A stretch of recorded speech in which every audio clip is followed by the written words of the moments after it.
Good morning, class 12. With this video, we will be ending the chapter that we are currently doing. Okay, so basically, there is not much to study. There are important definitions that you have to read in this chapter, and please go through the chapter, read through the chapter. And if you do not understand anything, please ask me, because I'm not following line to line in every video. All right. So let's begin. The first one is westernization. We have completed Sanskritization. So basically all of these three concepts, Sanskritization, westernization and modernization, has been given by M.N. Srinivas. Okay, so let's begin. There's not much to cover. M.N. Srinivas defines westernization as the changes brought about in the Indian society as a result of the British rule. The change occurs at various levels: technology, institutions, ideology, and values. So this term has been, the idea of, or the concept of westernization has been brought about and has been talked about by M.N. Srinivas, where he says that it is the change that has come in the Indian society because of the rule of the British, because of the colonial rule, and the change has come in various levels or various areas, in technology, change in technology, change in institutions, ideology, and values.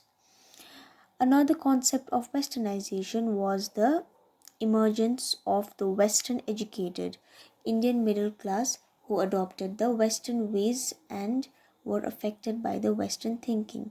So, another definition or another concept is that westernization is also the emergence of the Western educated Indian middle class. We've talked about these group of people who studied in the schools opened by the colonial colonizers in India. So these people, they had a Western way of thinking and they had also adopted the Western way of life. And Srinivas pointed out that as lower castes sought to be Sanskritized, the upper caste sought to be Westernized.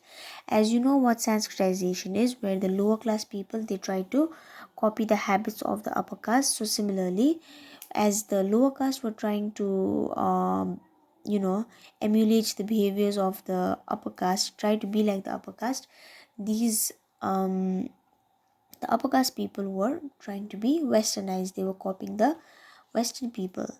So modernization and secularization. So modernization simply referred to the improvement in technology and production processes. So it was the advancement of technology and various processes of production in the country. The term modernization also referred to the path of development taken by much of Western Europe or North America. So, the path of development, the path of progress that has been taken and that has been followed by the West, can also be considered as the path of or the concept of modernization. In the West, secularization referred to the decline in the influence of religion.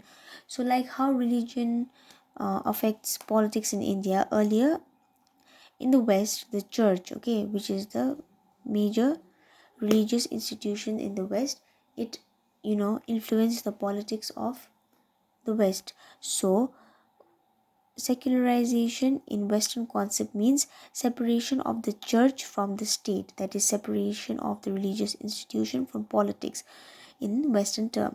But in Indian context of secularization, it basically means the equal treatment of all religion. Okay, all religion should be treated equally and given equal privilege, and no religion should be discriminated. As you know how India has a lot of religion, there are groups following different religion. So secularization in India means equal treatment, equal preference, okay, equal respect to each and every religion. So this chapter is very simple, and we come to the end of this chapter. So please read through it, and if I have not covered, like I told you, line by line, so if you have any problem, just let me know. Okay, thank you.